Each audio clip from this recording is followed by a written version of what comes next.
A man found dead inside a perfectly locked hotel room. Police called it natural causes. But a private investigator uncovered the truth and destroyed the illusion of a perfect locked room mystery. Asterisk, asterisk. September 2010, Beaumont, Texas. At a hotel called the Midtown Inn, an incident occurred that would later be known as one of the strangest locked room cases in modern American crime history. Greg Flanagan, I guess staying alone, was discovered lying on the floor of his room. The door was locked from the inside.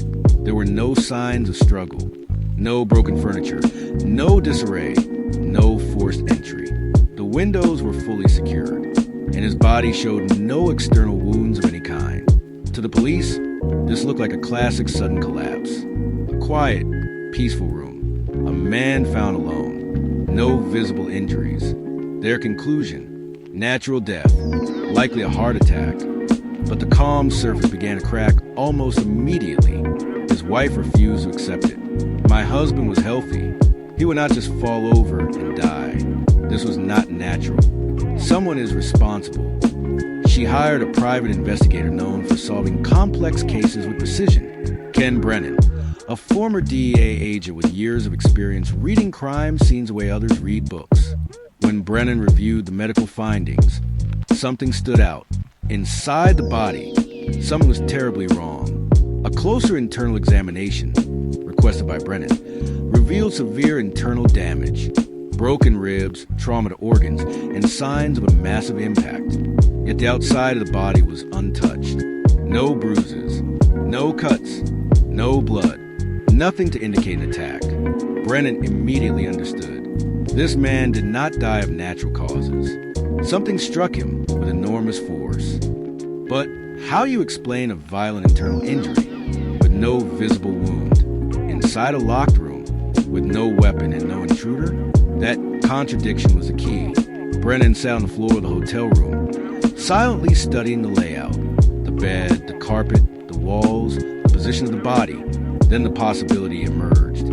This is consistent with a bullet. But there was no bullet in the room. No holes in the walls, no shell casings, no gun found. Unless the bullet came from somewhere else. Brennan inspected the room next door. There, behind a section of wallpaper that had clearly been patched in a hurry, he found it, the unmistakable mark of a bullet hole that had been covered up. The truth finally came into view. The men staying in the adjacent room had been handling a gun, carelessly, recklessly, and during their playing around, the weapon discharged. The bullet traveled through the thin hotel wall, entered Flanagan's room, and struck him in the abdomen. The impact was catastrophic internally, but because the bullet did not exit, there was almost no blood. Flanagan stood for a moment confused, managed only a few steps, and collapsed. His room remained locked from the inside, simply because no one ever entered or exited. He died alone, never understanding what happened. What appeared to be a perfect locked room mystery was never a mystery at all. It was a tragic accident that nearly slipped through the cracks of the justice system, until one investigator forced the truth into the light. A sealed room, an impossible death, a single detail hidden in the walls, and the moment the illusion collapsed, the locked door was never the key. The truth was. Thank you for watching. Please subscribe to the channel.